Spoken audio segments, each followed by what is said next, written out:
What if everything we saw in the Bahrain tests was a carefully calculated illusion? Because while many already considered Aston Martin's start lost, while there was talk of a car 4 seconds slower and serious problems with Honda, Adrian Newey was preparing something completely different. The AMR26 that rolled in Sakir is not the car that will compete in Australia. And here comes the truly shocking thing. Newey himself announced that the car that will debut in Melbourne will be very different. We're not talking about small adjustments. We're talking about a big, aggressive package designed to unlock a radical concept that we've barely seen. Has Aston Martin been hiding its true potential? Or are we facing a bet so extreme that it could turn out brilliantly, or become the first big mistake of 2026? Bahrain was not just a complicated test for Aston Martin. It was a real blow of reality. The AMR26 arrived in Sakir with enormous expectations due to the presence of Adrian Newey at the head of the technical concept. But what was seen on the track was a green, unstable car with very little mileage that was truly representative. Long runs were scarce, reliability once again raised doubts, and the general feeling was that the team was far too far from the reference pace. Lance Stroll even hinted that the difference could be around 4 seconds per lap compared to the leading teams.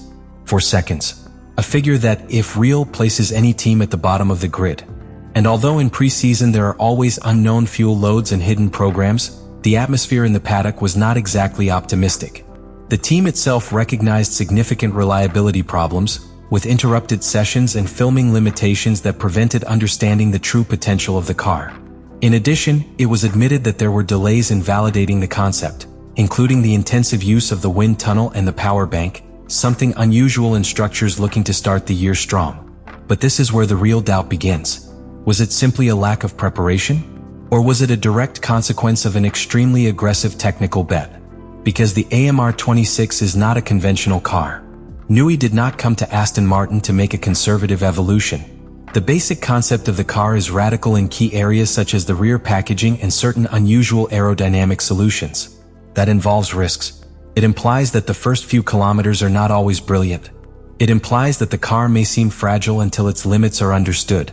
And most importantly, Newey himself had already warned that the car seen at the shakedown was not even remotely the final specification for Melbourne.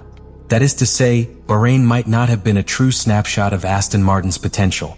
It could have just been the rough draft of something we haven't seen yet.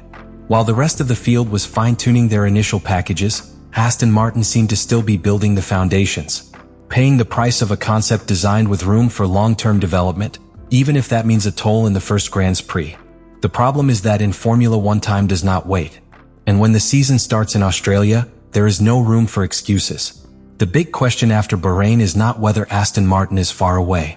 The big question is whether what we saw was the real AMR26, or just an incomplete version waiting to be unlocked. Because Adrian Newey not only admitted that the car seen in the tests was not definitive, he went much further. He made it clear that the AMR26 that will compete in Melbourne will be very different from the one he initially raced. And that phrase, in the mouth of someone like Newey, is not a superficial statement. It is a technical warning. What Aston Martin is preparing for Australia is not a simple adjustment of settings or a small aerodynamic touch-up. We are talking about a combined package that affects bodywork, floor, and secondary aerodynamic elements. That is, structural zones that determine the overall behavior of the car.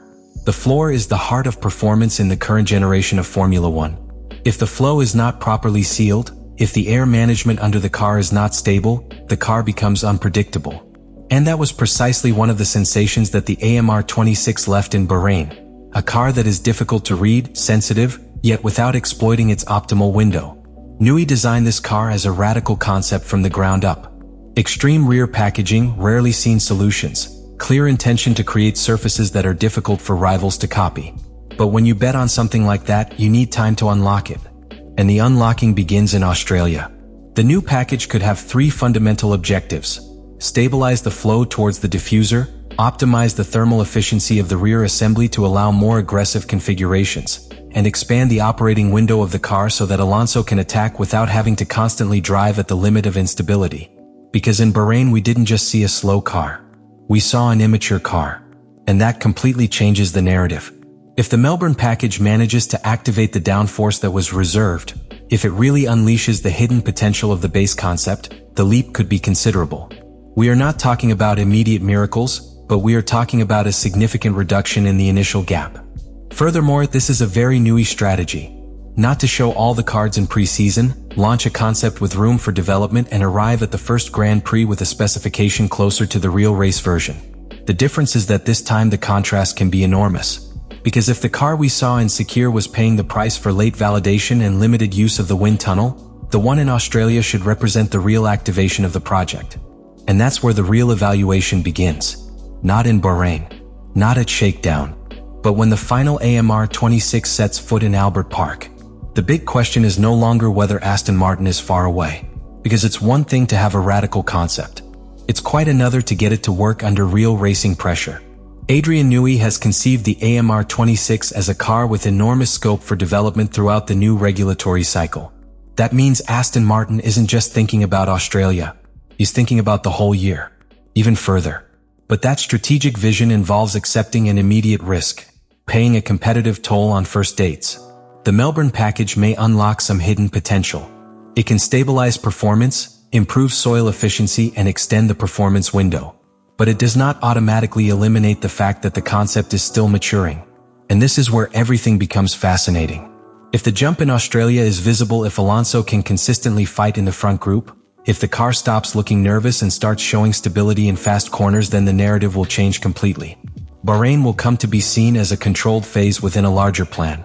A temporary sacrifice to build something more ambitious. But if the package fails to close the gap, then the radical bet will begin to be questioned. Because the delay in concept validation and the limited use of the wind tunnel that the team itself admitted are not corrected by intention alone. They are corrected with performance on the track. And in Formula One, the margin for patience is minimal. Alonso, who understands the construction processes of a project better than anyone, can tolerate a transition phase if he perceives clear direction.